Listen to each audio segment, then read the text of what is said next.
আজকে ডোম নিয়ে কথা বলি। ডোম, আলুর দম না কিছু একটা কথা বলে না, এরকম কোনো কথা শুনছেন? ওটা তো ভাই দম, কিসের ভাই দম? দম, আলু ভর্তা, হ্যাঁ হ্যাঁ, আলু আলু। এইরকম কিছু একটা কথা মনে হয় আছে। আচ্ছা ঠিক আছে, আমরা অ্যাজ ইউজুয়াল যেভাবে করতে পারি সেটা হচ্ছে আমরা একটা ফোল্ডার তো আমাদের থাকারই কথা, দরকার নেই কোড এডিটরটা ওপেন করি। ওকে, আমাদের এই কোড এডিটরটা হচ্ছে ওপেন হতে থাকুক। আমরা না বেশি প্রোগ্রাম ওপেন না করি, আমার পিসিটা খুব বেশি মানে সুবিধা মতো সুবিধাজনক না, ল্যাপটপটা চেঞ্জ করতে হবে মনে হচ্ছে। আচ্ছা ডোম হচ্ছে, দেখেন একটা জিনিস দেখেন, ডোম হচ্ছে DOM, ডোম কই লিখলাম, আচ্ছা ডোম, এটা হচ্ছে ফুল মিনিং হচ্ছে, ডি তে হচ্ছে ডকুমেন্ট, DOCUMENT, ডকুমেন্ট, ঠিক আছে। আর হচ্ছে জি ভাই। ও থেকে হচ্ছে,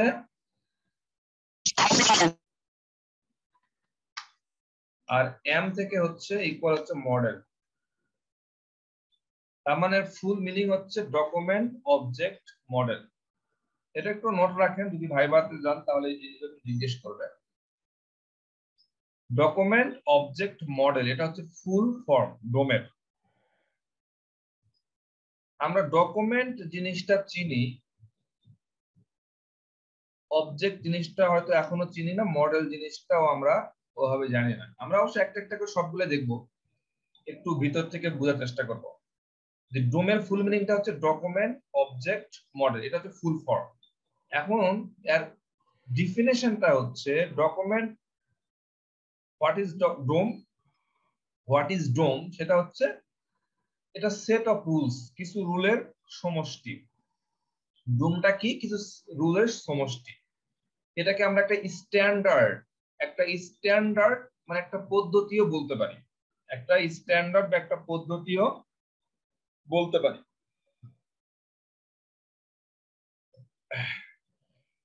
কিভাবে একটা ওয়েব পেজের মধ্যে এলিমেন্ট গুলা সাজানো থাকবে, কিভাবে একটা ওয়েব পেজের মধ্যে এলিমেন্ট গুলা সাজানো থাকবে সেটাকে হচ্ছে আমরা ডোম বলতেছি। এখন ওয়েব পেজ বলতে আমরা কোনটা বুঝি? আমরা তো অ্যাজ ইউজার সবসময় প্রথম আলো দেখি, তো প্রথম আলোর এই যে একটা সাইট আছে, প্রথম আলোর যে সাইট আছে, এই সাইটের মধ্যে এটাকে আমরা বলি কি? Web page. এটা ওয়েব পেজ না, এটা না অন্য কিছু? জি ভাই। এই ওয়েব পেজের মধ্যে কি কি থাকে? এলিমেন্ট চিনেন আপনার? এলিমেন্ট কি জিনিস বলেন তো?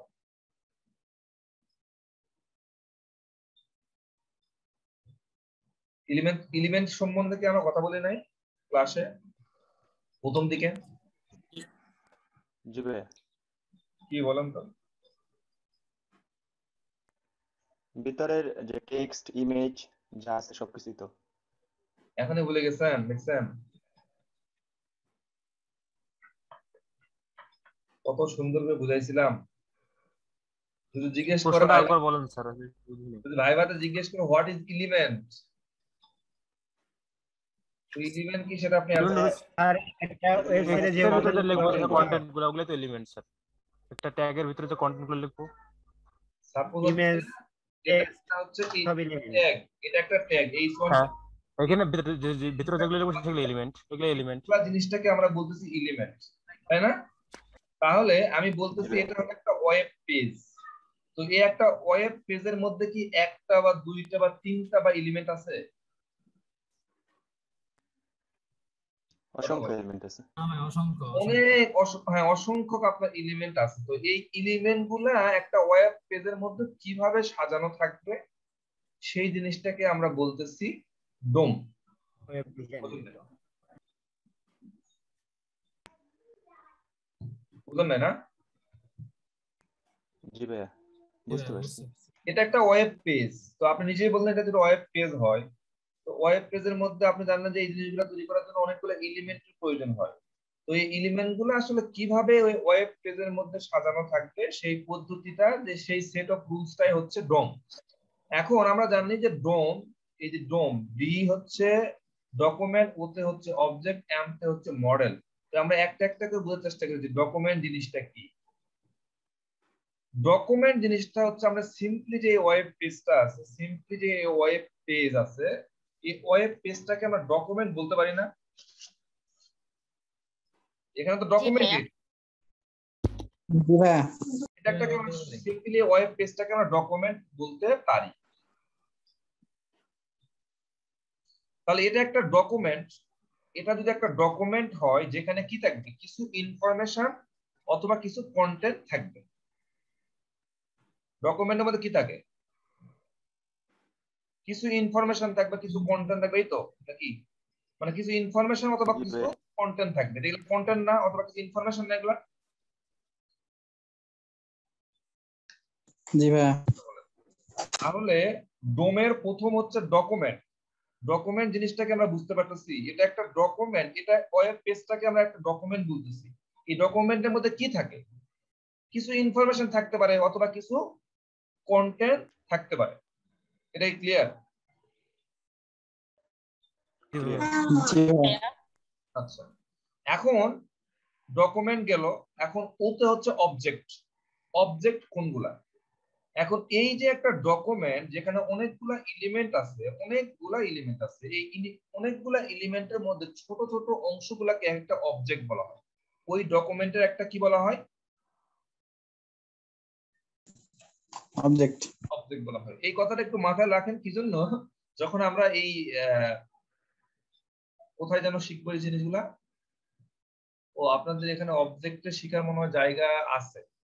পিএইচপি তে হয়তো আমরা শিখতে পারি অবজেক্ট। আচ্ছা, পিএইচপি তে অবজেক্ট শিখতে হবে। হ্যাঁ, পিএইচপি তে অবজেক্ট শিখতে হয়।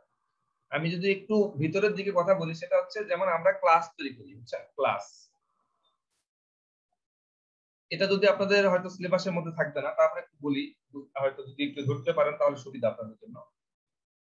একটা হচ্ছে আমরা ক্লাস তৈরি করি। ক্লাসের ভিতরে অনেকগুলো মেথড থাকে। মেথড বোঝেন? যেগুলো আমরা ফাংশন তৈরি করছি।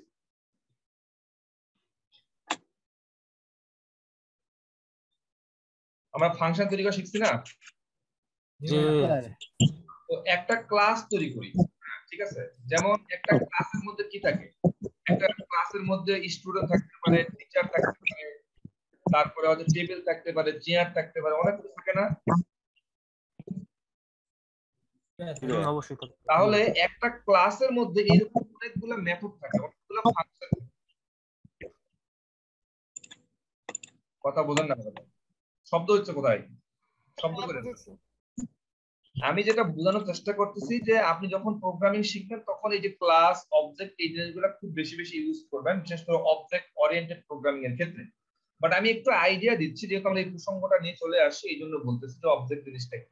তা আপনাকে বললাম যে একটা ক্লাস, একটা ক্লাসের মধ্যে কি থাকতে পারে? টিচার থাকতে পারে, স্টুডেন্ট থাকতে পারে, টেবিল থাকতে পারে, চেয়ার থাকতে পারে, আর ফ্যান থাকতে পারে, আরো অনেক কিছু থাকতে পারে। এখন ওই ক্লাসের ভিতরে যদি কোনো একটা জিনিস আপনি অ্যাক্সেস করতে চান, যেহেতু ক্লাসের মধ্যে অনেকগুলা জিনিস আছে, টেবিল আছে, চেয়ার আছে, স্টুডেন্ট আছে, অনেক কিছু আছে। সো ওই ক্লাসের যদি কোনো একটা জিনিস আপনি অ্যাক্সেস করতে চান, তাহলে ওই ক্লাসটাকে আগে একটা অবজেক্টে পরিণত করতে হবে। ওই ক্লাসের একটা অবজেক্ট তৈরি করতে হয়, তারপরে ওই অবজেক্টের ভিতর থেকে আপনি একটা একটা করে টেবিল, চেয়ার বা এইসব জিনিস আপনি ইউজ করতে পারবেন। অবজেক্টের কনসেপ্টটা আমি একটু আইডিয়া দিলাম এইরকম করে। জাস্ট এটা হয়তো বাতা ঢুকবে না, বোঝার দরকারও নাই। আমরা যে অবজেক্টে আসলাম সেটা দেখেন, এটা হচ্ছে একটা কি ডকুমেন্ট।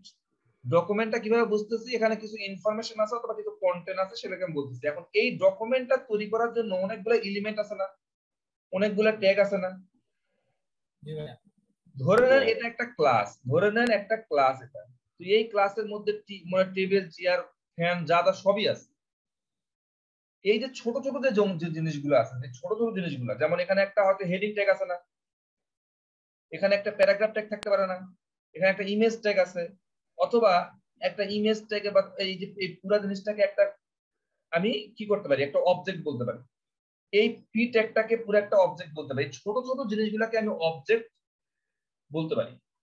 এটা একটা হচ্ছে ডকুমেন্ট। ডকুমেন্টের মধ্যে যে এলিমেন্ট গুলো আছে, সেই প্রত্যেকটা ছোট ছোট ক্ষুদ্র ক্ষুদ্র অংশগুলোকে আমি এক একটা কি বলতে পারি? কথা বলেন। অবজেক্ট বলতে পারি। এখন বলেন এই ডকুমেন্টের মধ্যে অবজেক্ট কি একটা দুইটা আছে? না ভাইয়া, অসংখ্য। তবে অনেকগুলো আছে, অসংখ্য অবজেক্ট আছে। তাহলে এই ডকুমেন্টের মধ্যে যদি একটা প্যারাগ্রাফ ট্যাগ পান, তো প্যারাগ্রাফ ট্যাগকে আপনি একটা অবজেক্ট বলতে পারবেন না? জি ভাইয়া। হ্যাঁ বলতে পারবো। একটা h1 ট্যাগকে আপনি অবজেক্ট বলতে পারবেন না? অবশ্যই জি জি পারবো, ভাইয়া। অবশ্যই। বলতে পারবেন। তাহলে কি আমরা এখন বুঝতে পারতেছি যে ডকুমেন্ট, ডিতে ডকুমেন্ট আমরা জিনিসটা বুঝলাম, এরপর ওতে হচ্ছে অবজেক্ট, অবজেক্ট জিনিসটা এখন আমাদের কাছে ক্লিয়ার। এখন আমাদের আর একটা জিনিস আছে হচ্ছে মডেল। একটা জিনিস আছে কি, মডেল। মডেলটা হচ্ছে এটা একটা স্ট্যান্ডার্ড, মডেলটা হচ্ছে এটা একটা স্ট্যান্ডার্ড, এটা একটা পদ্ধতি। মডেলটা হচ্ছে একটা স্ট্যান্ডার্ড বা একটা পদ্ধতি। এই যে একটা ডকুমেন্ট দেখতে পাচ্ছেন, এই ডকুমেন্টের মধ্যে অনেকগুলা অবজেক্ট থাকে। অনেকগুলা কি আছে এই ডকুমেন্টের মধ্যে? অনেকগুলা অবজেক্ট আছে। সেই অবজেক্ট গুলা কিভাবে থাকবে? সেই মডেল অনুসারে থাকবে। আমরা যখন কোনো একটা বাড়ি ডিজাইন করি বা কোনো কিছু ডিজাইন করি, তখন না দেখবেন যে প্রত্যেকটা ইঞ্জিনিয়ারিং এর ক্ষেত্রে, ইঞ্জিনিয়ারিং সেক্টর গুলোর ক্ষেত্রে দেখবেন প্রত্যেকটা জিনিসই একটা কোনো না কোনো একটা মডেলকে অনুসরণ করে কাজ করা হয়। প্রত্যেকটা মডেল অনুসরণ করে কাজ। যেমন আমরা যখন ফ্রেমওয়ার্ক নিয়ে কাজ করবো, লারাভেল বা যে কোনো ফ্রেমওয়ার্ক, প্রত্যেকটা ফ্রেমওয়ার্ক দেখবেন একটা এমভিসি প্যাটার্ন ফলো করে, মানে এমভিসি একটা রুলস ফলো করে। সেটাকে আমরা বলতে পারি একটা স্ট্যান্ডার্ড, একটা পদ্ধতি, একটা মডেল। তেমনি ভাবে এটা একটা অবজেক্ট, মানে একটা ডকুমেন্ট। সেই ডকুমেন্টের মধ্যে অনেক অবজেক্ট আছে। সেই অবজেক্ট গুলো কিভাবে আসলে সাজানো থাকবে, কিভাবে থাকবে, সেটাই আসলে মডেলটা ডিফাইন করে, মানে সেটা হচ্ছে মডেল। সেটা হচ্ছে কি মডেল। মডেল। বোঝা যায় না কথা নাকি? বুঝা গেছে। বুঝে গেছে ভাইয়া, বুঝতে পেরেছি। আমরা কি সামনে এগোবো? জি ভাইয়া। যদি আপনাকে জিজ্ঞেস করে এই ডোম, তাহলে আমি আরেকটা জিনিস বলে রাখি এখানে, যে আসলে ডোম জিনিসটা আসলেই কি। এটা কি কোনো একটা লাইব্রেরি? লাইব্রেরি মানে কোনো একটা প্যাকেজ, এটা কোনো একটা প্রোগ্রামিং ল্যাঙ্গুয়েজ, এটা একটা ভেরিয়েবল, এটা একটা অ্যারে, এটা একটা ফাংশন, না কি এটা আসলে? এটা আসলে কিচ্ছু না। এটা জাস্ট কিছু একটা রুলস। এটা একটা রুলস, এটা একটা স্ট্যান্ডার্ড, একটা রুলস, কিছু না। কিন্তু এমন না আপনি আচ্ছা কেউ। ভাইয়া, হ্যাঁ, আচ্ছা ভাইয়া, ডম কি হচ্ছে অনেকটা ওপির মতো? কিছুটা ওপি মতো, রাইট। মানে একটা প্যাটার্ন ফলো করে, হ্যাঁ, ওপির মতো, রাইট। একদমই ওই রকম। আমি সেই কথাটা বললাম, যে মডেল কথাটা যখন আসলো, তখন দেখলাম আর বললাম যে এটা একটা কোন একটা প্যাটার্ন ফলো করতেছে, কিন্তু এমনি এমনি হচ্ছে না। এটা একবার ভিতরে জিনিসগুলো বোঝানোর জন্য বলতেছি। তাহলে আমরা বলতে পারি যে এটা একটা ডকুমেন্ট, এর অবজেক্টকে কিভাবে সাজাবো সেটাই হচ্ছে আসলে ডোম। আর ডোম গুলা কি? ডোম কিন্তু কোনো লাইব্রেরি না, কোনো প্যাকেজ না, কোনো প্রোগ্রামিং ল্যাঙ্গুয়েজ না, কিছুই না। কিন্তু জাস্ট কিছু একটা রুলস, একটা যে রুলস এর মাধ্যমে এই ডকুমেন্ট গুলো সাজানো থাকে। বোঝা গেছে? জি ভাইয়া। জি ভাইয়া। কথা কি শিওর বুঝছেন, না ভেজাল আছে? বুঝেছি ভাইয়া। এখন এই যে ডকুমেন্ট যে কথাগুলো আসলো, এই ডকুমেন্ট গুলো আমরা কি করতে পারি? অ্যাক্সেস করতে পারি, এই ডকুমেন্ট সেট করতে পারি, মানে ভ্যালু অ্যাড করতে পারি। এই বিভিন্ন কাজগুলো আসলে আমরা এখন দেখবো। একটু ভিতর থেকে বোঝার চেষ্টা করবো আজকে, বুঝছেন? যাতে আপনাদের অন্তত কনফিডেন্সটা আরেকটু জাভাস্ক্রিপ্টে গ্রো করে। তার আগে একটা এক্সাম্পল দেখে আসি। দেখেন, আমি এই যে ফেসবুকে আছি না, ফেসবুকে যদি আপনি কন্ট্রোল ইউ চাপ দেন, কন্ট্রোল ইউ চাপতে দেখবেন যেখানে যে এই যে ডিজাইন গুলা করা আছে, এই ডিজাইন গুলাতে দেখবেন যে কি কি ট্যাগ ইউজ করছে। এটা দেখেন তো, এইচ1 বা পি ট্যাগ বা এইসব কোন ট্যাগ আছে কিনা দেখেন তো। দেখতে পাচ্ছেন? স্ক্রিপ্ট। সবগুলাই কিন্তু স্ক্রিপ্ট। আপনি এই কোডগুলো চাইলে কপি করে কোনো কাজে লাগাতে পারবেন, না না ভাইয়া। ভাইয়া। কিন্তু সাপোজ আমরা হচ্ছে যে স্যার উইমেন ফাউন্ডেশন, এই ফাউন্ডেশনের ওয়েবসাইটের ডিজাইনটা আমি মনে করেন যে কপি করতে চাচ্ছি। এটা সাইট কি হয়েছে এটা আবার?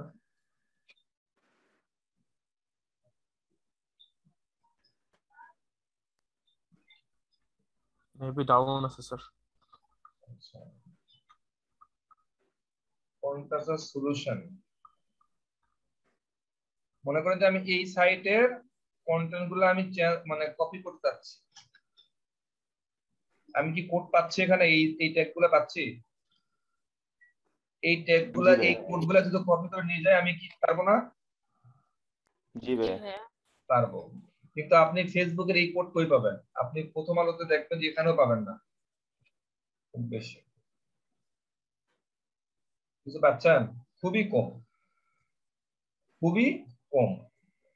তো আসলে একটা সাইট তত বেশি রিচ, তত বেশি স্ট্যান্ডার্ড হয়, যত বেশি আপনি এই জাভাস্ক্রিপ্ট গুলো আপনি ইউজ করতে পারবেন, বুঝতে পেরেছেন? যাতে আপনার কোড জি কেউ ভাইয়া। কপি করে কোনো ডিজাইন দিতে না পারে। শুধু এটার জন্য না, আরো বেশি অনেক, এটা তো ডিজাইন চুরি করার জন্য ওরা করে না, এটা তাদের সাইটটা অনেক ফাস্টার হয়, অনেক কাহিনী আছে আসলে। আচ্ছা ঠিক আছে, আমরা বুঝলাম। আমরা এখন যেটা করব আসলে, আমরা একটু জাভাস্ক্রিপ্টে এখন ভিতর ঢুকবো। আমরা কি দেখতেছি এখন পর্যন্ত? জাভাস্ক্রিপ্ট দেখতেছি, আজকে কিন্তু যেগুলি দেখতেছি না, ঠিক আছে? আমরা আবার ব্যাক করছি জাভাস্ক্রিপ্টে। তো দেখেন, আপনাদের ইন্টারেস্টের জন্যই কিন্তু আমি দেখাচ্ছি, আমি কিন্তু আপনাদের বারবার বলছি, যখনই আপনাদের মনে হবে যে ইন্টারেস্টেড আর না, তখন কিন্তু মুভ করে অন্য জায়গায় চলে যান। যেহেতু আপনি অন্য অন্য জিনিস কিন্তু আপনি যে কোনো জায়গায় শিখতে পারবেন, কিন্তু মানে জাভাস্ক্রিপ্টও শিখতে পারবেন, আমি বলছি না যেটা আমি শিখাচ্ছি পুরো ব্যাপারটা এরকম না, বাট কথাটা হচ্ছে যে যেহেতু এটা একটা যেহেতু এটা একটা ক্রিটিক্যাল জিনিস, এই জন্য আমি চাচ্ছি যে একটু ভালো করে বুঝাইতে পারলে আমার ভালো লাগতো। আচ্ছা, আমরা দেখেন একটা ইনপুট ট্যাগ নিলাম, ইনপুট ট্যাগ নিলাম। এখন এই ট্যাগের মধ্যে আমি একটা ভ্যালু সেট করব, ভ্যালু। এই ভ্যালু অ্যাট্রিবিউটের মধ্যে যদি আমি এখানে কিছু একটা লিখি, তাহলে এটা শো করবে না? জি ভাইয়া করবে।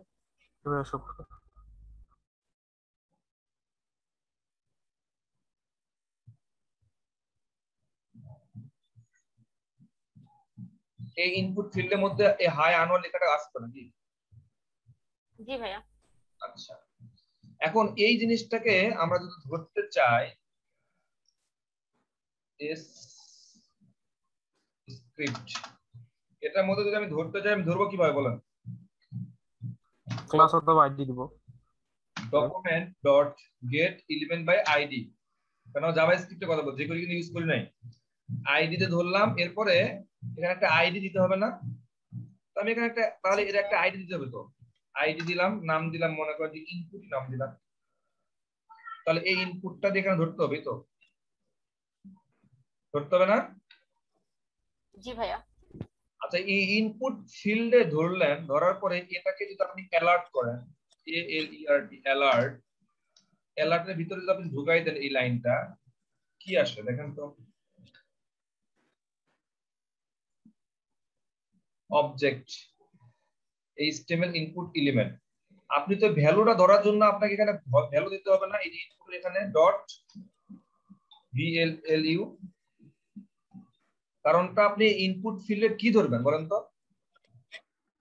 ভ্যালুটা ধরবেন, ইনপুট ফিল্ড ধরে তো লাভ নাই, আর ইনপুট ফিল্ডে ভ্যালু ধরতে হবে, এই জন্য আমি ডট ভ্যালু দিলাম। এখন আপনি রিলোড দেন, এই যে হাই আনোয়ার এটা লিখে উঠছে, দেখতে পাচ্ছেন? জি ভাইয়া। আচ্ছা, তো এটা তো আমরা পারি, এটা তো এমন কিছু না যে আমরা পারি না। আমি আসলে একটু আরো ভিতরে যাবো, তো এই যে প্রথম থেকে আবার একটু দেখাচ্ছি।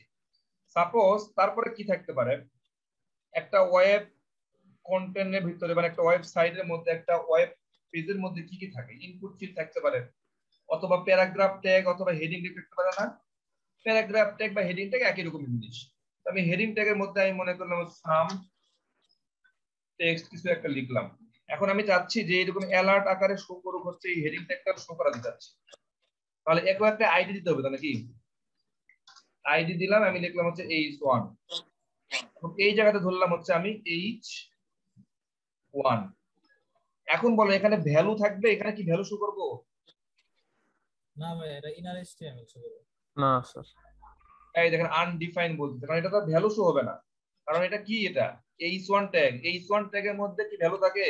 এখানে ইনার HTML থাকবে না? তাহলে আমি কি দিতে পারি এখানে? Dot inner HTML। আমরা তো পারি সব জিনিস নাকি? তাহলে প্রথমটা আসলো হাই আনোয়ার, যেটা ইনপুট ফিল্ডে ছিল, এরপরে হচ্ছে সাম টেক্সট, তার মানে যেটা এই হেডিং ট্যাগে ছিল। তারপরে আর কি থাকতে পারে? তারপরে ইমেজ থাকতে পারে না, ইমেজ জি ভাই, থাকতে পারে। image থাকে। তো ইমেজের মধ্যে দেখি আমি এখানে কোনো ইমেজ থাকতে পারে, images/1.jpg নামে একটা সমতা আছে, একটা ইমেজ দিলাম এই জায়গায়। তো সেটাকে যদি আমি ধরতে চাই অ্যালার্টের মাধ্যমে, তাহলে দিলাম, তাহলে এর একটা আইডি দিতে হবে। তাহলে কি আইডি দিলাম, img লিখলাম, তাহলে এই জায়গাতে আমাকে দিতে হবে img। এখন এই জায়গাতে আপনি তাহলে কি দিবেন, ইনার এইচটিএমএল দিবেন? না ভাইয়া, বলেন এখানে কি দিব?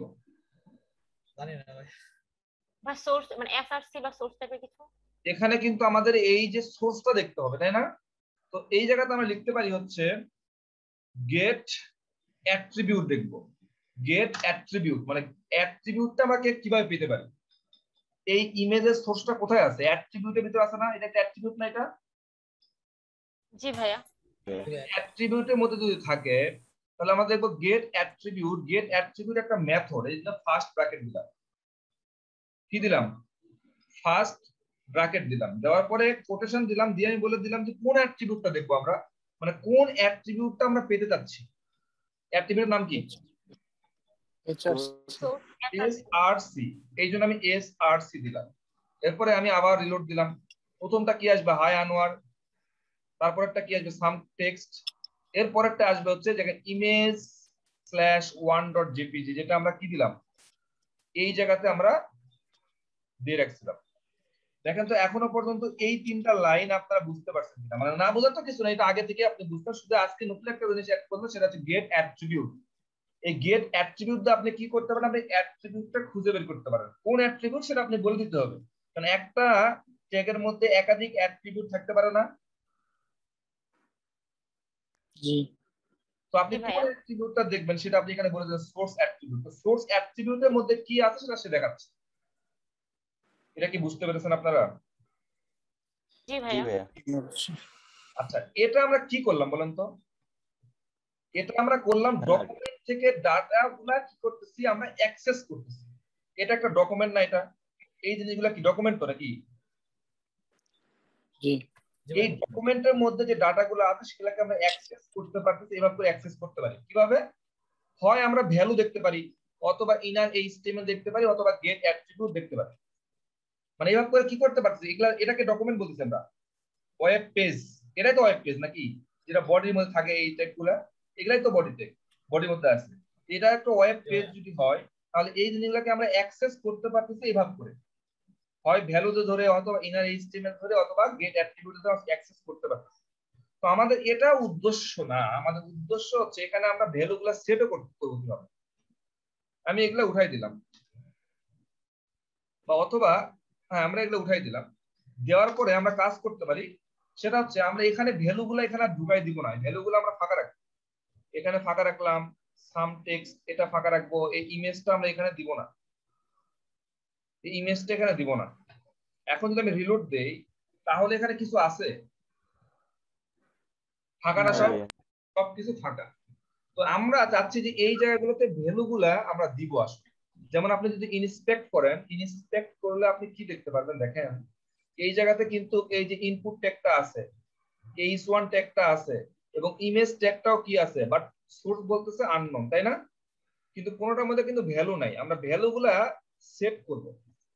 ভ্যালুগুলা সেট করার জন্য আমি এই লাইনটা যদি কপি করি, আমি জানি যে এটা আপনারা আসলে পারেন।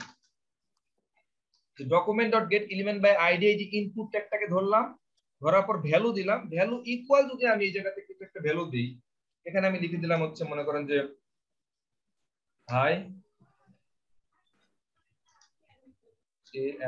হাই আনোয়ার, এটা আমি যদি দিই, দিয়ে আমি রিলোড দেই, ঢুকছে এখানে?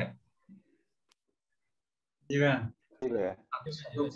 তাহলে সেম ভাবে আমরা কি সেম ভাবে এই ইনার এইচটিএমএল এর এটাকে করতে পারবো না? ইনার এইচ ইকুয়াল টু আমি এখানে কিছু একটা লিখে দিলাম, পারবো কিনা বলেন? তাহলে দেখবেন যে এই জায়গাতে এই লেখাটা চলে আসছে। সেম ভাবে যদি আমরা ইমেজটা করতে চাই তাহলে কি করতে পারবো? এই ইমেজের ক্ষেত্রে একটু চেঞ্জ করতে হবে। আপনি আগেরটা কি করছেন বলেন তো? গেট করছেন মানে ডাটাটা দেখার জন্য। এখন আপনি কি গেট করবেন না মানে ঢুকাবেন? ক্লাস করতেছি দিদি।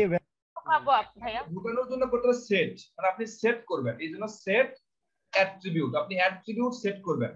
তো আপনি অ্যাট্রিবিউট সেট করবেন, আপনাকে বলে দিতে হবে না যে কোন অ্যাট্রিবিউট সেট করবেন। কথা বলেন না, জি ভাইয়া। কি ভাইয়া এসআরসি আপনি এসআরসি করেন বা যাই করেন সেটা তো আপনাকে বলে দিতে হবে। এই জন্য আমি সাপোজ এখন এসআরসি সেট করব, এসআরসি এটা সেট করব। এখন এই এসআরসি অ্যাট্রিবিউট সেট করলেন, এই অ্যাট্রিবিউটে ভ্যালু দিতে হবে না আপনাকে? জি ভাইয়া জি ভাইয়া। ভ্যালু দিলাম হচ্ছে images images/1.jpg দিলাম, রিলোড দিলাম, আসছে? জি জি ভাইয়া ভাইয়া এখন আমাকে বলেন আমরা ডাটা থেকে অ্যাক্সেস করতে পারতেছি, মানে ওখানকার ডাটাগুলো ধরতে পারতেছি, আবার ওখানে চাইলে ডাটাগুলো সেট করতেও পারতেছি, পারবো কিনা? জি জি ভাইয়া ভাইয়া। ওকে, খুবই ভালো কথা। এখন আমার কথা হচ্ছে যে ডোমের এলিমেন্ট গুলাকে অ্যাক্সেস করার জন্য মানে র জাভাস্ক্রিপ্টে তিনটা পদ্ধতি আছে। যে তিনটা পদ্ধতি কি দেখেন তো এখানে, মানে অ্যাক্সেস করার জন্য হয় আপনাকে এই ভ্যালু দিতে হবে, অথবা ইনার এইচটিএমএল দিতে হবে, অথবা কি করতে হবে সেট মানে গেট অ্যাট্রিবিউট দিতে হবে। এই তো এই তিনটা ছাড়া আর কিছু থাকতে পারে? একটু চিন্তা করে দেখেন, একটা ওয়েবসাইটে চিন্তা করেন যে আমরা প্রথম আলোতে যাই, এই প্রথম আলোতে আপনি কি করতে পারেন বলেন তো? এখানে ইমেজ পি ট্যাগ অথবা h1 ট্যাগ বা মানে হেডিং ট্যাগ আর হচ্ছে ইনপুট ট্যাগ ছাড়া কি থাকতে পারে বলেন, একটু চিন্তা করে বলেন। চলাই ভাই আইফ্রেম থাকতে পারে, হ্যাঁ আইফ্রেম থাকতে পারে, আইফ্রেম বুঝি নাই। আইফ্রেম ভাই, আইফ্রেম। ও আইফ্রেম, আইফ্রেম তো ভাই, আইফ্রেমটা কি? আইফ্রেমটা হচ্ছে অন্য একটা সাইট থেকে আপনার সাইটে ঢোকানোর জন্য। ওটা এটা অন্যের জিনিসই তো আপনাকে ওটা ইউজ করতে হবে, ওটা তো আপনি অন্যের জিনিস এখানে ইউজ করবেন, ওটা না। আপনি এমনিতে নরমালি চিন্তা করে দেখেন, যে নরমালি চিন্তা করে দেখেন যেখানে হয় heading tag, paragraph tag, image tag এবং ইনপুট ট্যাগ গুলো ছাড়া আর কোনো কিছু থাকার কথা কিনা। তো এই তিনটার জন্য আমরা কি করতে পারি, যদি আমরা ইনপুট ট্যাগ গুলো কাজ করি যেখানে ডাটা করে ইনপুট দেয়, সেরকম যদি করে আমরা ডট ভ্যালুতে কাজ করতে পারি। আবার যদি আমরা পি ট্যাগ বা h1 ট্যাগ বা ডিপ বা যেটাই করে দেখেন, এইসব জিনিস আমরা ইনার এইচটিএমএল কাজ করতে পারি। আর একটা হচ্ছে অ্যাট্রিবিউট অ্যাড করার জন্য বা অ্যাট্রিবিউট কে অ্যাক্সেস করার জন্য গেট অ্যাট্রিবিউট বা সেট অ্যাট্রিবিউট কাজ করতে পারি। আচ্ছা গেট অ্যাট্রিবিউট, আচ্ছা আমি যেটা বলছি ডট ভ্যালু এবং ডট ইনার এইচটিএমএল এগুলা কিন্তু প্রপার্টিজ। এগুলা কি এগুলা বলেন তো? এগুলা কিন্তু প্রপার্টিজ। আর সেট অ্যাট্রিবিউট অথবা গেট অ্যাট্রিবিউট এটা কিন্তু একটা মেথড। কারণ মেথড কেন, এটা ফার্স্ট ব্র্যাকেট লিখতে পারছেন? জি ভাইয়া এই ভ্যালু ইনার এইচটিএমএল এগুলা কিন্তু মেথড না, এগুলা কি প্রপার্টিজ। এইসব পয়েন্ট আমি কেন বলতেছি বলেন তো? কারণ আমি জানি যে আপনি আমাকে ভাইবা দিবেন, আমি এই জন্য জিজ্ঞেস করতে, আপনি ভিতর থেকে যদি কেউ মানে জিজ্ঞেস করে, আমি জানি জাভাস্ক্রিপ্টে অনেকে ভালো ভালো কাজ পারে, কিন্তু আপনি যদি বলেন যে ভ্যালুটা কি, ইনার এইচটিএমএলটা কি, তবে গেট অ্যাট্রিবিউট কি, তারা কিন্তু এভাবে ডিফাইন করাটা সবার পক্ষে মানে পসিবল না। ঠিক আছে, আমি এই জন্য বলছি যাতে আপনার মাথার মধ্যে একটু রাখেন, আপনি অন্যের থেকে একটু আলাদা হন, আমি সেটা চাচ্ছি। এই জন্য আমি জিনিসগুলো আপনাকে রিপিট করতে পারবা যে dot value, dot inner HTML এগুলো কিন্তু প্রপার্টিজ, আর ডট মানে সেট অ্যাট্রিবিউট বা গেট অ্যাট্রিবিউট এটা একটা কিন্তু মেথড। তার মানে এই তিনটা জিনিস ইউজ করলে আপনি কি করতে পারবেন, এই ডোমের মধ্যে যে এলিমেন্ট গুলো আছে সেগুলোকে আপনি অ্যাক্সেস করতে পারবেন, এই তো। এখন আর এখানে ডকুমেন্টটা কি অবজেক্ট? ডকুমেন্টটা কি অবজেক্ট? কোনটা ডকুমেন্টটা কি অবজেক্ট বলবো এটাকে? কোন ডকুমেন্ট? ডকুমেন্ট কোথায় এখানে? শুরুতে যে ডকুমেন্ট লেখা, এটা 21 নম্বর লাইনের শুরুতে ডকুমেন্ট ডট, হ্যাঁ ডকুমেন্ট, এটা কি অবজেক্ট বলবো নাকি? না, এটাকে আপনি অবজেক্ট বলতে পারেন। আমি দেখেন এটা কি বলতেছি দেখেন তো, ডকুমেন্ট। একটা জিনিস খেয়াল করছেন এই লাইন, অবজেক্ট। আচ্ছা একটা জিনিস খেয়াল করে দেখেন এই লাইনটাকে পড়ে কখনো পড়ে বুঝতে পারছেন যে এটা দ্বারা কি বোঝাতে চাচ্ছে? এটা বুঝতে পেরেছি স্যার। এই যে একটা বলতে এটা হচ্ছে এই ডকুমেন্ট কোনটা, মানে এই ডকুমেন্ট মানে হচ্ছে এই পুরা জিনিসটাকে ডকুমেন্ট বলতেছি, এই পুরা জিনিসটাকে, এই পুরা জিনিসটাকে আমি ডকুমেন্ট বলতেছি। তারপরে কি বলতেছি, আমরা মনে আছে যে একটা জায়গাতে একটা ভেরিয়েবল সেট করতাম, একটা জায়গাতে ভেরিয়েবল সেট করতে, আচ্ছা আমি এখনই দেখাচ্ছি না, এক সেকেন্ড ধরেন, যে এই জিনিসটা কিভাবে কাজ করতেছে, যে এটা একটা ডকুমেন্ট, এটা হচ্ছে পুরা জিনিসটা একটা ডকুমেন্ট। এই ডকুমেন্টের মধ্যে আমরা কি বলতেছি, গেট। গেট মানে আমরা ধরতেছি এলিমেন্ট, ধরতেছি বাই আইডি দিয়ে ধরতেছি, একটা আইডি দিয়ে একটা এলিমেন্ট ধরতেছি। সে গেট এলিমেন্ট বাই আইডি দিয়ে যাকে ধরতেছেন সেটা কোথায় আছে আসলে? ডকুমেন্টের মধ্যে। এই ডকুমেন্টের মধ্যে। এই জন্য আপনি ডকুমেন্ট ডট দিচ্ছেন। আমরা এই যে একটু নিচে আসেন, আমরা দেখবো। আমরা এখন আর এইসব ভাবে কাজ করব না। দেখেন আমরা এই যে এই ট্যাগ গুলো তৈরি করবো নিজে নিজে। এই ট্যাগ গুলো আমরা নিজে নিজে তৈরি করবো। ট্যাগ এখানে কিচ্ছু লিখবো না, বুঝতে পেরেছেন? এখানে কোনো ট্যাগই লিখবো না। আমরা দেখেন কি করতে পারি, যে ডকুমেন্ট ডট আমরা এলিমেন্ট তৈরি করব, ক্রিয়েট এলিমেন্ট। আমরা এলিমেন্ট তৈরি করব। এলিমেন্টের নামটা হচ্ছে সাপোজ হচ্ছে h1। h1 এর একটা এলিমেন্ট আমরা তৈরি করব। তৈরি করার পরে এটাকে আমরা একটা ভেরিয়েবলের মধ্যে রাখবো। এটাকে আমরা একটা ভেরিয়েবলের মধ্যে আমরা রাখবো, var সাপোজ আমি দিলাম h হেডিং ইকুয়াল। তার মানে h1 দিয়ে আমরা কি করতে পারলাম, ডকুমেন্টের ভিতরে কি করব, ক্রিয়েট এলিমেন্ট নামে একটা মেথড আছে, সেটা তৈরি করব। সেটার মধ্যে এই যে h1 দিলাম, তাহলে h1 নামে একটা কি করবে, h1 নামে একটা এলিমেন্ট তৈরি করবে। আচ্ছা তৈরি করলো। তৈরি করার পর আমি আরো একটা এলিমেন্ট তৈরি করলাম, সেটার নাম দিলাম হচ্ছে প্যারাগ্রাফ। প্যারাগ্রাফ নামে একটা এলিমেন্ট তৈরি করবে, সেটা আমি আরেকটা ভেরিয়েবলে রাখবো, প্যারাগ্রাফ।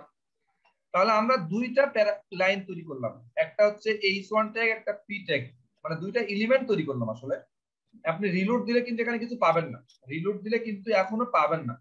জাস্ট আমরা শুধু ট্যাগ গুলা তৈরি করলাম। এখন এই যে এলিমেন্ট গুলার মধ্যে, এই যে আমরা ক্রিয়েট এলিমেন্ট তৈরি করছি, আমি কিন্তু ট্যাগ তৈরি করেন নাই, ক্রিয়েট এলিমেন্ট তৈরি করছে। তো এলিমেন্টের মধ্যে কি থাকতে হয় বলুন তো? এলিমেন্টের মধ্যে যে ডাটা থাকতে হবে না, মানে কিছু কন্টেন্ট থাকতে হবে তো নাকি? থাকতে হয়। যেটা কি করছে, এই যে ডকুমেন্ট ডট দিতেন যেমন, তেমনই ভাবে এইরকম যে হেডিং, সাপোজ আমি হেডিং নিলাম, এই হেডিং দিলাম, দেওয়ার পরে হেডিং ডট দিলাম। হেডিং ডট দেওয়া মানে কি বলেন তো? যে যেহেতু হেডিংটাকে ধরা হয়েছে, এটার ভিতরে আমি কি করব, ডাটা ঢুকাবো। এই জন্য আমি হেডিং দিলাম। কোন হেডিং? এই যে উপরে হেডিং ধরতে, সেই হেডিংটা। তো ডকুমেন্ট ডট দিলাম কেন? কারণ ওই ডকুমেন্টের ভিতরে আমি কি করব, কাজ করব। তো তেমনই ভাবে আমি যে হেডিং দিলাম, হেডিং ডট, আমি এখানে করতে যাচ্ছি যে ইনার এইচটিএমএল ঢুকাবো। এখানে ইনার এইচটিএমএল ঢুকাবো। ইনার এইচটিএমএল নামটা হচ্ছে, মনে করেন যে hi Anwar, hi Anwar sign, এরকম কিছু একটা লিখলাম। দেখেন তো এই লাইনটার দ্বারা মিনিংটা বুঝতে পারবে কিনা, এটা কি করতেছি, খুব কঠিন কোনো কাজ কিনা। যে আমরা একটা এলিমেন্ট তৈরি করলাম, h1 বা p, h2 বা যেটাই হোক, আবার একটা এটা তৈরি করলাম, সবগুলো তৈরি করে একটা ভেরিয়েবলের মধ্যে রাখলাম। সেই ভেরিয়েবলের নাম আপনি যা ইচ্ছা তাই দেন, সমস্যা নাই। তো সেই ভেরিয়েবলের ভিতরে কি করলাম, আবার আমরা চাইলে এখানে করতে পারতাম না, এখানে কথা বলেন না কেন, এখানে আমরা করতে পারতাম না, inner HTML equal to value দিতে পারতাম না। জি ভাইয়া। কিন্তু ওটা আমি ওইভাবে না করে আমি এইভাবে করালাম, এই যে আপনাদের এই জিনিসটা আরো ক্লিয়ার হওয়ার জন্য, যে আমি ধরলাম, ধরার পরে আমি এভাবে ইনার এইচটিএমএল এর ভিতরে ডাটা ঢুকাইতে পারি। তেমনই ভাবে আমরা একটা কাজ করি, আর এই যে 2 নাম্বারটা নেই, এই যে প্যারাগ্রাফটাকে ধরলাম, প্যারাগ্রাফ ট্যাগের ভিতরে ইনার এইচটিএমএল ঢুকাবো। এখানে মনে করেন যে আপনি আরো একটা হাবিজাবি কিছু লিখবেন। বুঝা গেছে? আপনি যদি এখন রিলোড দেন, কিছু পাবেন না। এখন রিলোড দিবেন, আপনি এখনো কিছু পাবেন না। তাহলে আপনার মনের মধ্যে কোশ্চেন যে আসলে পাবোটা কখন, তাই না? পাবোটা কখন? এটা যেহেতু একটা ডকুমেন্টের মধ্যে, আপনি এই বডিতে শো করাতে হয় না জিনিসগুলো। তো আসলে বডিতে আপনি কোন জায়গাতে এই যে জিনিসটা তৈরি করলেন, এই যে জিনিসগুলো তৈরি করলেন, তো এটা তৈরি করে আপনি বডিতে কোন জায়গাতে শো করাবেন? এই যে আমরা যখন এই যে একটা হচ্ছে ডকুমেন্ট দেখতেছি, এই সবগুলো লেখাই তো বডির মধ্যে আছে তো নাকি? সবগুলা লেখা তো বডির মধ্যেই আছে। এখন বডিতে অনেকগুলো সেকশন থাকতে পারে। এখন কোন সেকশনে কোন জায়গাতে আপনি অ্যাড করবেন, সেটা আপনাকে বলে দিতে হবে। তো এই জন্য যেটা করতে হবে, আমার মনে করেন যে এই জায়গাতে একটা ডিভ নিলাম, ডিভের নেওয়ার পরে আমি একটা আইডি দিলাম, নাম দিলাম হচ্ছে ডেমো। ঠিক আছে? নাম দিলাম কি? ডেমো। ওকে, এখন এই জিনিসটাকে আমার ধরতে হবে। এই ডেমোটাকে যদি ধরতে চাই তাহলে কিভাবে ধরবো বলো তো একটু। Document dot get element by ID, এখানে দিলাম হচ্ছে ডেমো, এই তো ডেমো। এখন এই ডেমোটাকে ধরলেন, ডেমোটাকে কি করবেন, ডেমোটাকে ধরলেন যে আপনি এই ডেমোকে ধরলেন, ধরে করবেনটা কি বলতো, এই ডেমোর ভিতরে আপনি এই ট্যাগ গুলাকে ঢুকাতে চাচ্ছেন, তাই না ব্যাপারটা? তার মানে ওটার ভিতরে আপনি অ্যাপেন্ড করতে চাচ্ছেন। অ্যাপেন্ড কথাটা আপনারা পরিচয় কি জানি না আমি ব্যাপারটা, যেটার মধ্যে আপনি ঢুকাতে চাচ্ছেন, আপনি অ্যাপেন্ড করবেন কার মধ্যে, এই ডেমোর এই ডিবের ভিতরে। আমি এই জন্য ডেমো ধরলাম, ধরার পরে এখানে লিখলাম অ্যাপেন্ড চাইল্ড। অ্যাপেন্ড চাইল্ড কেন দিলাম, এটা যদি মাদার হয় তাহলে ভিতরে যেটা থাকবে সেটা চাইল্ড হিসেবে থাকবে না? তাহলে কি অ্যাপেন্ড চাইল্ড লেখার পরে আমি ঢুকাই দিলাম কোনটা, এই হচ্ছে মনে করেন যে এই হেডিংটাকে অ্যাপেন্ড চাইল্ড হিসেবে ঢুকাই দিলাম, কাকে, এই হেডিংটাকে ঢুকাই দিলাম। এখন যদি আপনি রিলোড দেন তাহলে দেখবেন যে ওই অ্যাপেন্ড চাইল্ড হিসেবে কোনটা ঢুকছে, হেডিংটাকে ঢুকছে না? এখন আপনি এই ইনস্পেক্ট করে দেখেন যে এই জায়গাতে এই যে ডিভ ডেমো এটার মধ্যে দেন, দেখেন তো এই সোয়ারটা ঢুকছে কিনা ভিতরে। জি ভাইয়া। তো সেম ভাবে যদি আমি প্যারাগ্রাফ ট্যাগটাকে ঢুকাতে চাই তাহলে আমি এটা লাইনটাকে কপি করে নিচে বসাই দেই এবং এই জায়গাতে প্যারাগ্রাফের এই ভেরিয়েবলটা আমি এখানে বসাই দিতে পারি কিনা? জি ভাইয়া পারি। দিলাম, এই যে প্যারাগ্রাফে এই নিচে লেখাটা চলে আসছে। আমরা কি বুঝতে পারতেছি? জি ভাই বুঝতে পারছি। ভাইয়া বুঝতে পারছি। তাহলে আমরা কি করলাম, কোন ট্যাগ কি এখানে কোন h1 ট্যাগ কিছু আছে এখানে বডিতে? না বডিতে কিন্তু কিছু নাই, বুঝতে পেরেছেন? এখন এই যে কোডটা যদি কেউ কপি করে কিছু পাবে? না ভাইয়া, কিছু কিন্তু পাবে না, যেটা কিন্তু আপনি ফেসবুকের মধ্যে কিছু পান নাই, পাইছেন? না ভাইয়া। ওইখান থেকে কপি করতে পারবো ভাই। কিভাবে কাহিনীগুলো ঘটে? হ্যাঁ, আমরা হাইট ওয়েট নির্ধারণ করব কিভাবে? বুঝি নাই। আমরা যে হায়ানো লিখছেন এটার হাইট এবং ওয়েট যদি বাড়াতে চাই কমাতে চাই এগুলা কিভাবে? সিএসএস দিয়ে করতে হবে। আমরা পরে আসতেছি, একটু ওয়েট করেন, আমরা অতদূর যাই নাই, আমরা আরো দেখবো এটা কিভাবে। আমি এখন যেটা চাচ্ছি সেটা হচ্ছে যে এই জিনিসগুলো এখন যদি আমি রিলোড দিই তাহলে তো এটা আসতেছে, তাই না? আমি এখানে রিলোড দিলাম তাহলে এই জিনিসটা চলে আসতেছে। তো আমি চাচ্ছি যে এটা আগে আসবে না, আমি কোথাও একটা ক্লিক করব, ক্লিক করার পরে এই জিনিসটা যেন আসে। বুঝেন নাই? এই যে লেখাগুলো আছে, যে ট্যাগগুলো আছে, সেই ট্যাগগুলো আগেই তৈরি হবে না। কখন তৈরি হবে? যখন আমি কোন একটা জায়গাতে ক্লিক করব, কোন একটা বাটনে আমি ক্লিক করব, তারপরে যেন এই h1 ট্যাগগুলো তৈরি হয়, সেখানে ভ্যালুগুলো ঢোকে, এই জিনিসগুলো আমি তৈরি করে দেব। বুঝেন না আমার কথা? জি ভাই। তাহলে আমাদের একটা বাটন তৈরি করতে হবে, বাটনের একটা ভ্যালু দিতে হবে। সাপোজ দিলাম হচ্ছে CLIC ক্লিক ফর ডিসপ্লে, মানে ডিসপ্লে করার জন্য একটা কিছু ক্লিক করবে এখানে, এই তো। তো এটা একটা আইডি তোমাকে ধরতে হবে, যেহেতু জাভাস্ক্রিপ্টে কাজ করতে আমাকে কি করতে হবে, আইডি হিসেবে এই জিনিসগুলো ধরতে হবে। তো আমি এখন চাচ্ছি যেটা, যে কি করবে, document dot get element by ID, এখানে দিলাম হচ্ছে BTN। যখনই কি করবে, BTN বাটনে কি করবে, আইডিকে ধরলাম, ধরার পর ডট দেওয়ার পর দিলাম হচ্ছে অন ক্লিক। যখনই কি করবে, অন ক্লিক করবে। এখন আমরা অন ক্লিক কেন ইউজ করতেছি, ক্লিক ইউজ করতেছি না কেন বলেন তো একটু কেউ? ভাই এখন হচ্ছে আমরা জাভাস্ক্রিপ্ট করতেছি আর এই জন্য আমরা জাভাস্ক্রিপ্টে আছি এই জন্য। এখন যদি আপনি শুধু ক্লিক লেখেন তাহলে কাজ করবে না কিন্তু। অন ক্লিকটা হচ্ছে জাভাস্ক্রিপ্টের ডিফল্ট ফাংশন, আর ক্লিকটা হচ্ছে jQuery ফাংশন। এটা আপনাকে বুঝতে হবে নাকি? তো আমি লিখলাম হচ্ছে অন ক্লিক। অন ক্লিক লেখার পরে ইকুয়াল দিলাম, দেওয়ার পর দেখেন এইভাবে ফাংশনটাকে কল করা যায়। এই ফাংশন, এখানে একটা ফাংশন দিলাম, এরপরে এই পাশে সেকেন্ড ব্র্যাকেটটা ক্লোজ করে দিলাম।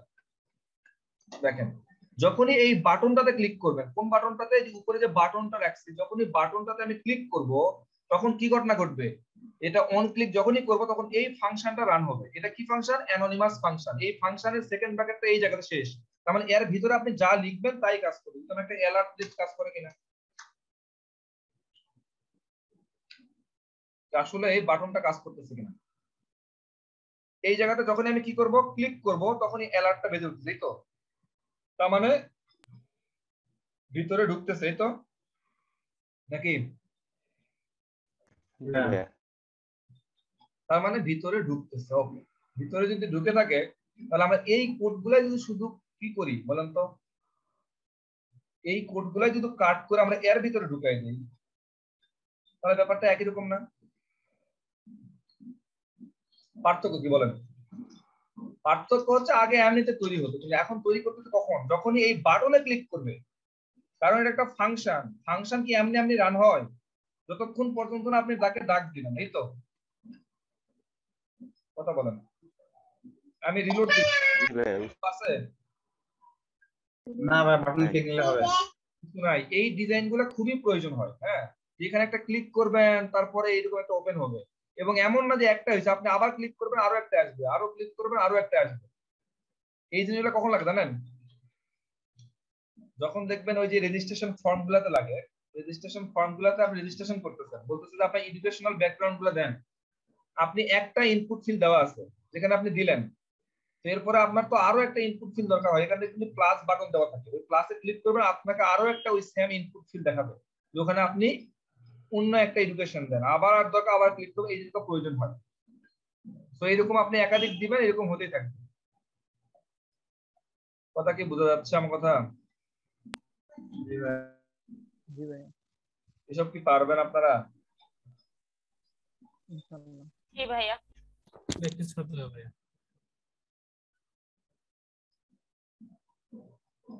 আর তো ভালো লাগতেছে না।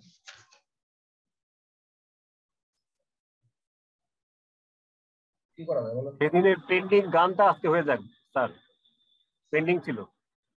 না না, গানটা না, গানের আজকে গানের স্যার গানটা হইলে ভালো হয় আর কি, গানটা হোক, গানের পরে আবার শুরু করবো আমরা ইনশাআল্লাহ। পেন্ডিং ছিল যেহেতু সেটা। আচ্ছা, আপনাদের হতেই পারে। আজকের এই ক্লাসটা থেকে কি আসলে কোনো উপকৃত হয়েছে? মানে কোনো কিছু কনসেপ্ট কি বুঝতে পারতেছেন যে ব্যাপারগুলো কিভাবে কাজ জি করে? ভাইয়া বুঝতে পারতেছি। জি ভাইয়া। বুঝতে পারছি। এই ডকুমেন্ট মানে ডোমের যেটা কাহিনী, ডোমের ব্যাপারটা আমি আসলে এভাবে আপনাদেরকে এইভাবে বুঝাই দিলাম। ডোম কিন্তু কিছুই না, এখানে ডোম বলতে কিছু নাই। আপনি কিছু বুঝতে পারলেন যে ডোম কি, আপনি বুঝতে চেষ্টা হচ্ছে কি এটা ব্যাপারটা ক্লিয়ারলি বুঝালাম, এবং এর ভিতর থেকে আরো দু একটা জিনিস আপনি জাভাস্ক্রিপ্ট ইউজ করে দেখলেন যে আমরা কিভাবে কি করতে পারি জাভাস্ক্রিপ্টের কোডগুলা। তো জাভাস্ক্রিপ্টে মোটামুটি আমাদের মনে করি যে আমার মোটামুটি ভালো একটা জিনিস কভার হয়ে গেছে। এখন আপনি চাইলে নিজে নিজে স্টাডি করে দেখেন আপনি কি করতে হয়, আমরা প্রফেশনাল কাজগুলো কিভাবে করি। সাপোজ আমি জাভাস্ক্রিপ্টের আমি পণ্ডিত, আমি যেহেতু আপনাকে শিখাচ্ছি আমি পণ্ডিত ধরে নিলাম, আমি কিন্তু আসলে পারি না, ধরে নিলাম আমি পণ্ডিত। এখন আমাকে একটা প্রজেক্টে কাজ করার জন্য আমার একটা কাজ করার প্রয়োজন হচ্ছে। আপনি বিশ্বাস করেন আর না করেন, আমি মহা পণ্ডিত হলেও আমি যেটা করব সেটা হচ্ছে যে আমাকে গুগল করতে হবে, সত্যি কথা। কারণ হচ্ছে এই সেক্টরটাতে আমি আসছি এই জন্য যে আমি কোনো কিছু মাথায় নিয়ে কাজ থাকবো, আমি আসলে ডিরেক্টলি গুগল সার্চ করবো। আমি জানি যে আমার কোডগুলো দেখলে আমি চিনতে পারবো, তো ওই কোডগুলো ওদের এক্সাম্পল গুলো দেখবো, দেখে আমি আসলে ওখান থেকে কোডগুলো বুঝে বুঝে আমি আমার মতো করে করার চেষ্টা করবো। তো আপনি যদি নিজেকে মনে করেন যে আপনি কোডগুলো দেখে এখন চিনতে পারতেছেন, আপনাকে কোনো একটা প্রবলেম দেওয়া হইলে আপনি সেটা জাভাস্ক্রিপ্টে সলভ করতে পারবেন, তাহলে সেটা হচ্ছে আপনার জন্য আপনার ক্রেডিট, এবং আপনি তখন মনে করতে হবে যে আপনি কিছু পারতেছেন। আর আপনার যদি মনে হয় যে এখনো আপনি কোন একটা প্রবলেম দিলে সেটা জাভাস্ক্রিপ্টে আপনি সেই প্রবলেমটা সলভ করতে পারবেন না, তাহলে বুঝতে হবে যে আপনার ল্যাগিংস আছে, আপনার আরো সময় দিতে হবে। বুঝা গেছে? জি ভাইয়া। জি ভাইয়া।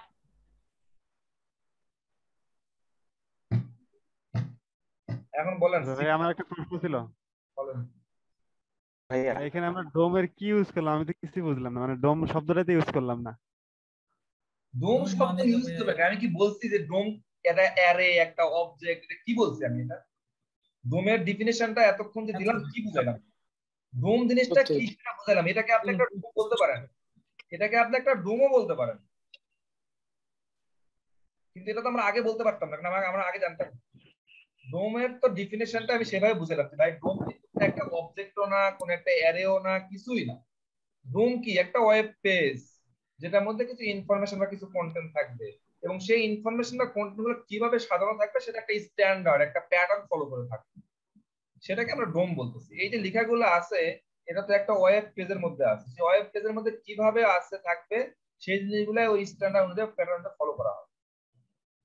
এটা কোনো কিছু না, আমি তো সেটাই বললাম যে এটা কোনো প্রোগ্রামিং ল্যাঙ্গুয়েজও না, এটা কোনো অবজেক্টও না, কোনো অ্যারেও না, কিছুই না। আসলে এটা কিছু সেট অফ রুলস, একটা রুলস।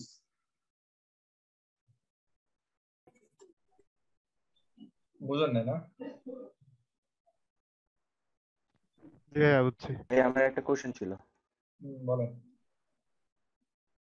আমরা যে বিভিন্ন পেজে দেখি যে একটা পেজের ভিতরে একটা ট্যাবে ক্লিক করলে নতুন কোনো পেজ ওপেন না হয় বা রিলোড না হয়, ওই পেজের ভিতরেই আপনার নতুন কিছু শো করতেছে। এটা কি সাধারণত এইভাবে করে? মাত্র আপনি যেভাবে দেখালেন জাভাস্ক্রিপ্টে করার জন্য তো জাভাস্ক্রিপ্টটা ইউজ করা হচ্ছে পেজ যেন লোড না হয়।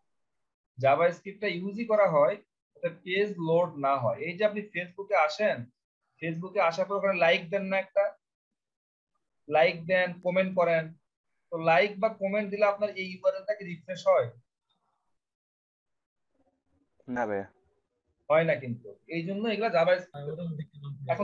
এখন ফেসবুক জাভাস্ক্রিপ্টের কোর জাভাস্ক্রিপ্ট ইউজ করে না কোন ফ্রেমওয়ার্ক? অবশ্যই কোর জাভা মানে কোর ইউজ করে না। শোনেন, কোর জিনিসটা কি? কোর জিনিসটা কি? কোর জিনিসটা হচ্ছে আপনি একটা ওয়েবসাইট ডিজাইন করবেন, আপনি একটা ওয়েবসাইট ডিজাইন করবেন। এখন এই ওয়েবসাইটটা যে ডিজাইন করবেন সেটা কি আপনি এইচটিএমএল দিয়ে করতে পারেন না? জি ভাইয়া। করতে পারেন। আবার বুটস্ট্র্যাপ দিয়ে করতে পারেন না? জি ভাইয়া। তাহলে ভাইয়া আপনি কোনটাতে করবেন?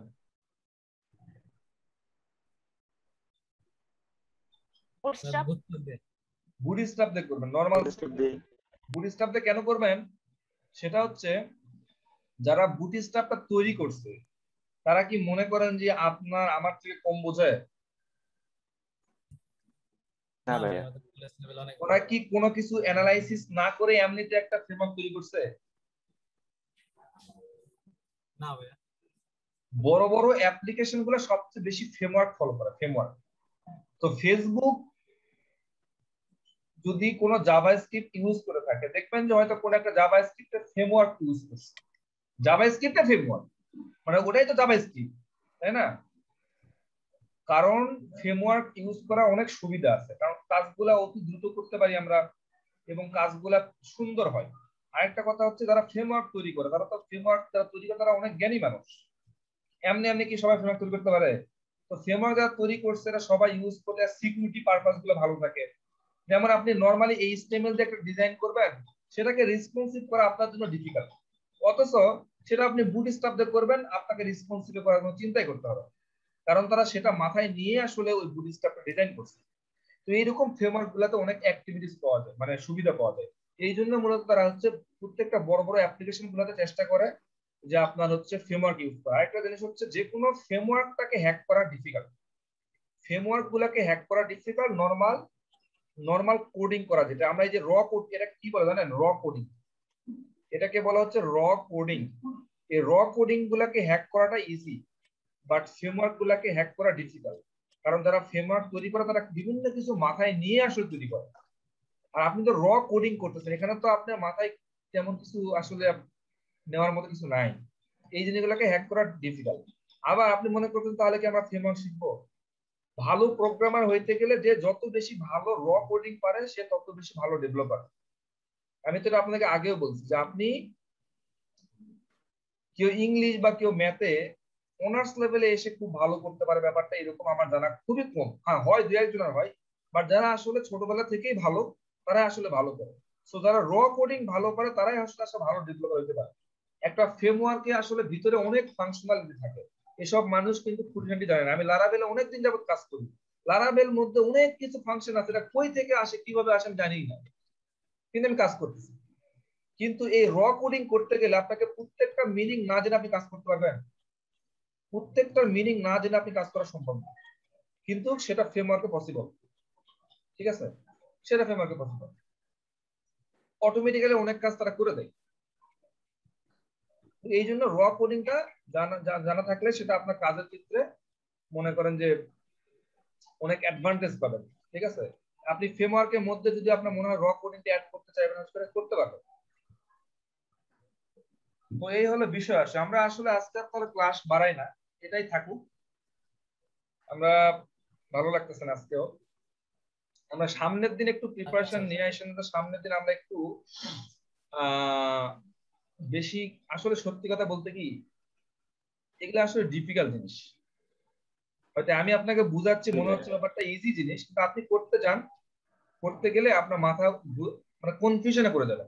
আমি চাইলে 2 ঘন্টার মধ্যে আপনাকে জাভা মানে একটা কিছু কোনো একটা সিলেবাস শেষ করে দিতে পারি, কিন্তু এটা লাভ কি হবে? লাভ কিছু হবে না। আর একটা জিনিস হচ্ছে টানা কোডিং করাটা ডিফিকাল্ট। অন্যান্য সাবজেক্টের তুলনায় তো এই সাবজেক্টটাকে আপনাকে অন্য একটু অ্যাঙ্গেলে দেখতেই হবে। আমি গ্রাফিক ডিজাইনার হইলে আপনাকে শুধু ড্র করে যাচ্ছি, আপনি সেটা করতেই পারেন, কিন্তু এখানে কোডিং এ মাথায় নেওয়ার মতো সেই থাকতে হবে। আমরা এই HTML এ সময় দিলাম, 2 ঘন্টা করে সময় করছি, 2 ঘন্টা প্লাস সময় ব্যয় করছি, কিন্তু এই জায়গাগুলোতে এসে আসলে আমরা অত করতে পারবো না, আমাদের মাথা ধরবে না। তো আমরা একটু শর্টকাট করতেছি, দেখি তারপর আমাদের সামনে ক্লাসটাতে একটু দেখি যদি কোনো কিছু আচ্ছা তার আগে বলেন যে আপনারা হচ্ছে জেকুরিতে আর কোনো ক্লাস করবেন কিনা। যদি জেকুরিতে ক্লাস করতে চান তাহলে জেকুরিতে একটা ক্লাস নিতে পারি, না হলে আমরা পিএইচপি তে চলে যাবো। আমরা তো জাভাস্ক্রিপ্টে আমরা কিছু দেখব না, jQuery করবো স্যার। যদি জাভাস্ক্রিপ্টে ক্লাস করা যায়, এই টপিক শেষ ছিল, বাট যদি jQuery তো আমাদের লাগবে, তাহলে আমরা আর একটা ক্লাস হয়তো দেখবো, সর্বোচ্চ একটা ক্লাসের মধ্যে আমরা জেকুরি শেষ করবো, দেন আমরা পিএইচপি তে চলে যাবো। শোনেন, এই জিনিসগুলো দেখে যেটা কাজ হবে কি জানেন, আপনি পিএইচপি তে জিনিসগুলো সহজ লাগবে, বুঝছেন? কারণ আপনি ফাংশন জিনিসগুলো জানেনই, অবজেক্ট জিনিসগুলো অনেক কিছু জানেন আপনি, হ্যাঁ, এই জিনিসগুলো সহজ লাগবে। তো এই জন্য পিএইচপি তে তখন আর সময় আমরা বেশি দিব না, যেটা আমরা বুটস্ট্র্যাপে যেরকম সময় কম দিচ্ছিলাম তেমনি আমরা পিএইচপি তে সময় কম দিব। তো যদি আপনারা চান তাহলে জেকুরিতে আমরা আরেকটা ক্লাস, সর্বোচ্চ একটা ক্লাস বাড়াইতে পারি, আর আদারওয়াইজ আমরা পিএইচপি তে মুভ করতে পারি। বলেন কি করতে যাচ্ছেন? হ্যাঁ ভাই, আরেকটা ক্লাস চাই, জেকুরির আরেকটা ক্লাস চাই ভাই, একটা ক্লাস দেন। পিএইচপির আগে কি মাইএসকিউএল হবে না নাকি সেটা পরে হবে? না, মাইস্কুল পরে, কারণ ডাটাবেস কানেকশন তো পরে, আগে পিএইচপি শিখতে আমরা হবে। মনে আছে আমরা যখন ওই যে এখানে দেখছিলাম, প্রথম ক্লাসে দেখছিলাম যে ওয়েব ডিজাইন এবং ডেভেলপমেন্ট গুলো শেখার জন্য আমাদের পার্ট গুলো কি কি ছিল। একটা হচ্ছে ফ্রন্ট এন্ড, একটা ব্যাক এন্ড, তারপর ডাটাবেস। ডাটাবেসটা কবে ছিল বলেন তো? সবার শেষে না? ডাটাবেসটা ছিল সবার শেষে, তো আমরা ডাটাবেসটা সবার শেষেই দেখবো, ওয়ার্ডপ্রেসের আগে ডাটাবেস দেখবো। বুঝতে পেরেছেন? ভাই আমার একটা কোশ্চেন ছিল, বলেন। জাভাস্ক্রিপ্ট দিয়ে ডাটাবেসের সাথে কানেক্ট করা যায়? ঠিক আছে, লাগবে না।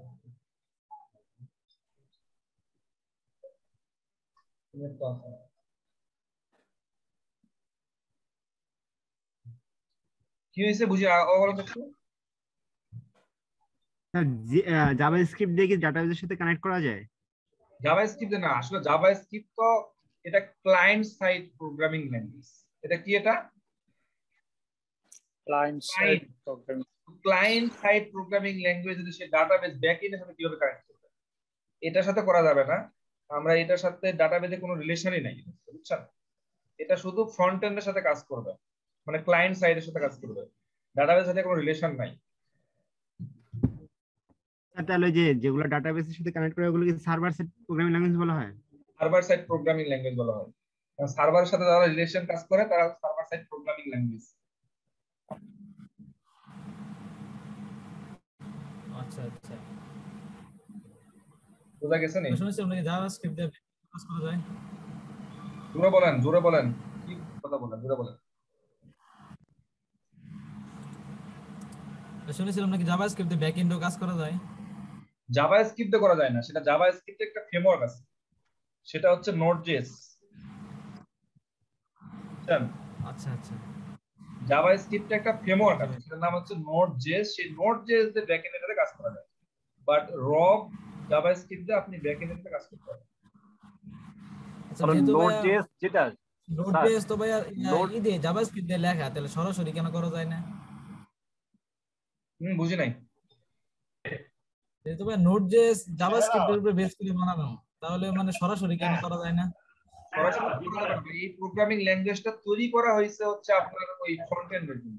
এই প্রোগ্রামিং ল্যাঙ্গুয়েজের কনসেপ্টটাই ছিল ফ্রন্ট এন্ডটাকে হ্যান্ডেল করার জন্য, ঠিক আছে? এখন যারা আমরা যখন ফ্রেমওয়ার্ক, যদি আমাদের চ্যাপ্টারের মধ্যে নেই, ফ্রেমওয়ার্ক তৈরি কারা করে বলেন? যারা ভাইয়া অতিরিক্ত প্রোগ্রামিং এ ফ্রেমওয়ার্ক তৈরি আপনিও করতে পারেন, ফ্রেমওয়ার্ক আপনিও একটা তৈরি করার কোনো সমস্যা নাই। আপনি জাভাস্ক্রিপ্টের কোডগুলোকে নিয়ে কাজ করে আপনি একটা নিজের ফ্রেমওয়ার্ক তৈরি করেন। এই কোডগুলো দিয়ে কি করতে পারেন, যে ব্যাকএন্ডের সাথে কাজ করতে পারেন, আপনি বানাইতে পারেন, কোনো সমস্যা নাই। যেটা নোড.জেএস তারা করছে নরমাল, এই যে র কোডিং জাভাস্ক্রিপ্ট, এই জাভাস্ক্রিপ্টের উদ্দেশ্য ফ্রন্ট এন্ডকে হ্যান্ডেল করবে, ক্লায়েন্ট সাইড থেকে কাজ করবে, ডাটাবেস নিয়ে কাজ করবে না। এই জন্য এটা তৈরি করা হয়েছে। আপনি যেটা বলতে চাচ্ছেন যে এই কোডগুলো ইউজ করেই তো নোড.জেএস ইউজ করা হয়েছে, সেটার মধ্যে অনেক পার্থক্য আছে। আমি চাইলে আপনাকে দেখাইতে পারি, আমার এখানে রান হবে কিনা জানি না। আমি এখন কাজ করতেছি হচ্ছে Vue.js, এটা একটা জাভাস্ক্রিপ্ট একটা ফ্রেমওয়ার্ক। তাহলে নোড.জেএস কি পিএইচপি অল্টারনেটিভ নাকি? না, Vue.js দিয়ে ডাটাবেসের সাথে কাজ করে না, আমি বলতেছি সেটাই, যে Vue.js দিয়ে আমি কাজ করতেছি। কাজটা কিরকম ভাবে হয়, যে আমি একটা ফাইল রান করতেছি, যখনই ফাইল রান করতেছি সে Vue.js এর কিছু কোড আছে। Vue.js একটা ফ্রেমওয়ার্ক, সে Vue.js এর ফ্রেমওয়ার্কে কিছু কোড আছে, সে নিজস্ব কোড, Vue.js এর কোড। তো ওই কোডগুলা কি করে, সে রান করার সময় সে অটোমেটিক্যালি আরেকটা ফাইলে এরকম র জাভাস্ক্রিপ্টে কনভার্ট করে, তারপরে সেটা একটা অ্যানসার দেয় আমাকে। বুঝতে পারছেন? কিন্তু এই যে জাভাস্ক্রিপ্টে এই কোডগুলার অ্যানসার পাওয়ার জন্য এটা কি কোনো অন্য একটা জায়গাতে কনভার্ট করে আমাকে অ্যানসার দিচ্ছে? না, এগুলো সরাসরি ব্রাউজারই রেন্ডার করে, সরাসরি ব্রাউজারে করতেছে। কিন্তু ওই ফ্রেমওয়ার্কটা যেটা আমি ইউজ করছি সেটা হচ্ছে Vue.js, যে ওই আমি যে Vue.js এর কিছু স্পেসিফিক যেটা ফ্রেমওয়ার্ক, অর্থ নিজস্ব কিছু কোড আছে, কিছু সিনট্যাক্স আছে। তো ওগুলা নিয়ে যখন আমি কাজ করতেছি, তখন যেটা রান করতেছি, রান করার সাথে সাথে করে কি ওই কোডগুলোকে সে ট্রান্সলেট করে এই র কোডিং এ নিয়ে চলে আসে, এই র জাভাস্ক্রিপ্ট কোডে ট্রান্সফার করে, তারপরে সেটা রেজাল্ট দেয়। বুঝতে পেরেছেন? তো তেমনি ভাবে নোড.জেএস যেটা করতেছে, আমি জানি না নোড.জেএস দিয়ে আমি কাজ করি নাই, আর মানে নোড.জেএস যেভাবে কাজ করতেছে লজিকটা এটাই বোঝা যাচ্ছে যে ওই নোড.জেএস এর কিছু কোডের প্যাটার্ন নিয়ে আসছে, সেই কোডের প্যাটার্নটাকে জাভাস্ক্রিপ্টে অবশ্যই কনভার্ট করতেই হবে। তারা ওখানে অন্য কোনো লজিক খাটাইছে, কিন্তু মূলত আপনি যাই কিছু করেন না কেন, আপনাকে কিন্তু এই র কোডিং এ না করলে সেটা কাজ করবে না। আমরা যে ফ্রেমওয়ার্ক গুলো ইউজ করি, যাই কিছু, বুঝছেন না? জি ভাই, বুঝতে পারছি।